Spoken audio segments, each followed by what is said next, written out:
জাতির জনক বঙ্গবন্ধু শেখ মুজিবুর রহমান এক বক্তৃতায় বলেছিলেন, তোমরা কি ভুলে গেছো সেই মুক্তিযোদ্ধার কথা যার একটি হাত কেটে দিয়ে পাকিস্তানি হানাদার বাহিনী বলেছিল বলবি জয় বাংলা জয় বঙ্গবন্ধু, সে বলেছিল জয় বাংলা জয় বঙ্গবন্ধু। তারপরে তার আরেকটি হাত কেটে নিয়ে বলেছিল বলবি জয় বাংলা জয় বঙ্গবন্ধু, সে বলেছিল জয় বাংলা জয় বঙ্গবন্ধু। তারপরে তার দুটি পা কেটে নিয়ে বলেছিল বলবি জয় বাংলা জয় বঙ্গবন্ধু। অতিরিক্ত রক্তক্ষরণে মৃত্যুর দিকে ধাবিত হতে হতে সে বারবার উচ্চারণ করেছিল জয় বাংলা জয় বঙ্গবন্ধু। মাননীয় স্পিকার, আমি এই মহান সংসদে দাঁড়িয়ে তাই জয় বাংলা জয় বঙ্গবন্ধু বলেই আমার আজকের বক্তব্য শুরু করছি। মাননীয় স্পিকার, আমার মনে বড় সাত জায়গায় বেগম খালেদা জিয়ার কাছে কয়েকটি প্রশ্ন করতে। কেন ডিজিএফআই যখন 21শে আগস্টের গ্রেনেড হামলার সময় আপনার কাছে তদন্তের অনুমতি চেয়েছিল আপনি তা দেননি? কেন দেননি? কেন আপনি মাওলানা তাজউদ্দিনকে ভিন্ন পাসপোর্টে বিদেশে পাঠিয়ে দিয়েছিলেন, যিনি ছিলেন গ্রেনেড সরবরাহকারী? কেন আপনার উপমন্ত্রী পিন্টুর বাসভবনে লুৎফুজ্জামান বাবর, আবু তাহের এবং মাওলানা তাজউদ্দিন গ্রেনেড হামলার পরিকল্পনা করেছিল? কেন আপনি ইন্ডিয়ান এমনিটি আইন যেদিন এই মহান সংসদে বাতিল হয়েছে সংসদে উপস্থিত থাকেননি? কেন যেদিন ইন্টারন্যাশনাল ক্রাইমস ট্রাইব্যুনাল আইনে সংশোধন আনা হয়েছিল আমাদের আহ্বান সত্ত্বেও আপনি মহান সংসদে উপস্থিত থাকেননি? কেন জিয়াউর রহমান দালাল আইন বাতিল করে দিয়ে বঙ্গবন্ধুর সময় বিচারাধীন 12,000 যুদ্ধাপরাধীকে এবং 752 জন সাজাপ্রাপ্ত অপরাধীকে তিনি মুক্ত করে দিয়েছিলেন? কেন জিয়াউর রহমান সেকেন্ড প্রক্লেমেশন জারি করে সংবিধানের 122 অনুচ্ছেদ বাতিল করে দিয়ে এই মহান সংসদে তাদের সংসদ সদস্য হওয়ার সুযোগ করে দিয়েছিলেন? কেন গোলাম আজমের যে নাগরিকত্ব বঙ্গবন্ধু 1973 সালে বাতিল করেছিলেন তা জিয়াউর রহমান 1976 সালে তাকে ফিরিয়ে দিয়েছিলেন? অধ্যাপক জাফর ইকবাল একটি উক্তি করেছেন, কোট, আমি রাজনীতি তেমন ভালো বুঝি না, তবে এটুকু বুঝি এদেশে মুক্তিযুদ্ধকে অস্বীকার করে কেউ কোনোদিন রাজনীতি করতে পারবে না। মাননীয় স্পিকার, তারা যুদ্ধাপরাধী তথা মানবতা বিরোধী অপরাধীদের বিচারের জন্য গঠিত ট্রাইব্যুনালকে প্রশ্নবিদ্ধ করেছেন, সেই বিচারকদের পদত্যাগ দাবি করেছেন। তারা তা করবেনি, কারণ মাননীয় স্পিকার, তারা তো পরিচিত সামরিক ট্রাইব্যুনালের সঙ্গে, তারা পরিচিত সেই ট্রাইব্যুনালের সঙ্গে যেখানে 1143 জন মুক্তিযোদ্ধাকে 2-3 মাসের মধ্যে রায় দিয়ে ফাঁসি কাস্টে ঝুলানো হয়েছে, যেখানে এমনকি তাদের 6 নম্বর ট্রাইব্যুনালে নিজেই বলেছেন, কোট, আমাকে জিয়া হুকুম দিয়েছে সকলকে জবাই করো, কেন যে ফাঁসির হুকুম দিতে হবে আমি বুঝতে পারছি না, আনকোট। এবং এই আদালতকে অবশেষে অপসারণ করা হয়েছিল। মাননীয় স্পিকার, তারা পরিচিত সেই সামরিক ট্রাইব্যুনালের সঙ্গে যেখানে সমস্ত সামরিক নিয়ম কানুন লঙ্ঘন করে একজন হাবিবদাকে ট্রাইব্যুনালের মেম্বার করা হয়েছিল। মাননীয় স্পিকার, তারা পরিচিত সেই সামরিক ট্রাইব্যুনালের সঙ্গে যেই সামরিক ট্রাইব্যুনালে 1 মিনিটের মধ্যে রায় ঘোষণা করে 1 মিনিটের মধ্যে ফাঁসি কার্যকর করা হয়েছিল, হিন্দুকে কবর দেওয়া হয়েছিল, মুসলমানকে দাহ করা হয়েছিল, লাশ পর্যন্ত নিখোঁজ করা হয়েছিল। মাননীয় স্পিকার, এমনকি তারা পরিচিত সেই সামরিক ট্রাইব্যুনালের সঙ্গে যেখানে কর্নেল তাহেরের সাজানো মিথ্যা মামলায় তাকে ফাঁসি দেওয়া হয়েছিল।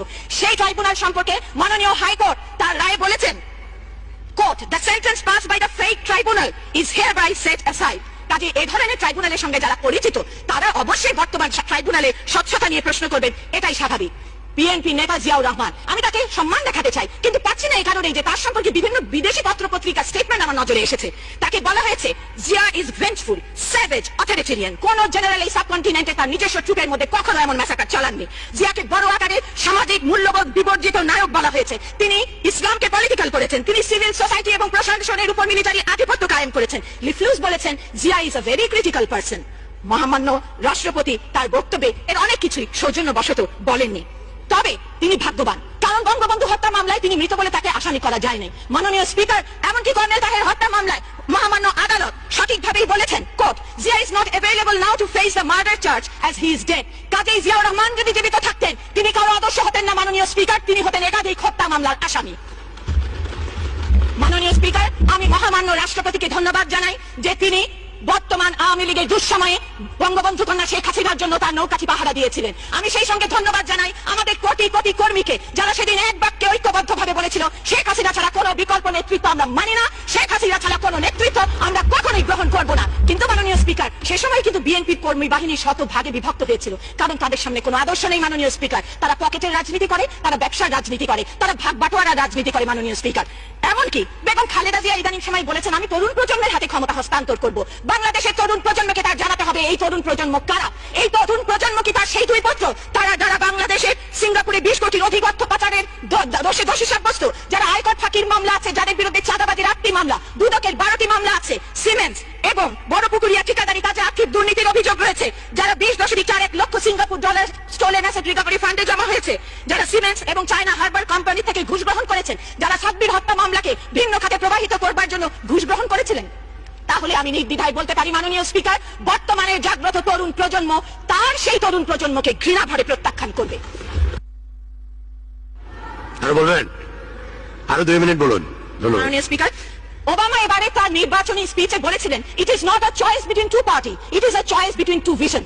আমিও তাই বলবো বাংলার জনগণকে, এটি কোনো দলের মধ্যে চয়েস করা নয়, এটি দুটি মূল্যবোধের মধ্যে চয়েস করা। একটি হচ্ছে সাম্প্রদায়িকতার আদর্শ, আর একটি অসাম্প্রদায়িকতার আদর্শ। একটি স্বাধীনতার আদর্শ, আর একটি যুদ্ধাপরাধীদের পুনর্বাসনের আদর্শ। একটি সোনার বাংলা গড়ার আদর্শ, আর একটি বাংলাদেশকে আফগানিস্তান বানাবার আদর্শ। আমরা যদি প্রথম আদর্শগুলো গ্রহণ করি, বাংলাদেশ আওয়ামী লীগ ছাড়া আমাদের সামনে আর কোনো বিকল্প নেই মাননীয় স্পিকার।